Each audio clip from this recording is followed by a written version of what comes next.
प्रेम. प्रेम म्हणजे काय? हा प्रश्न प्रत्येक युगात विचारला गेला आहे.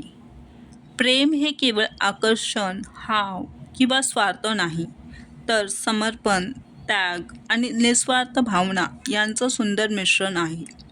भगवान श्रीकृष्ण आणि राधा यांचं प्रेम हे प्रेमाचं सर्वोच्च उदाहरण मानलं जातं.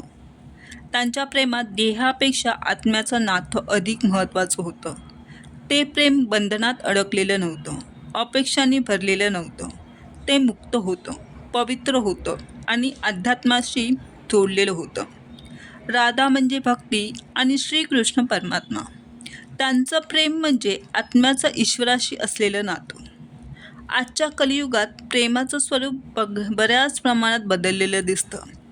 अनेक वेळा प्रेम म्हणजे फक्त बाह्य आकर्षण, सोशल मीडियावरील स्टेटस, फोटो, भेटवस्तू किंवा गरज संपेपर्यंतची साथ असं समजलं जातं.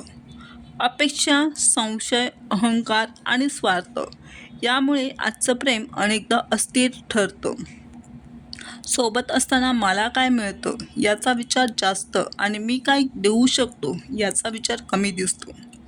म्हणजेच असं नाही की कलियुगातलं सगळं प्रेम खोटंच आहे. खरं प्रेम आजही आहे, पण ते ओळखणं कठीण झालं आहे. जिथे विश्वास आहे, आदर आहे, संयम आहे आणि एकमेकांच्या सुखदुःखात निस्वार्थपणे साथ आहे, तिथे खरं प्रेम आहे.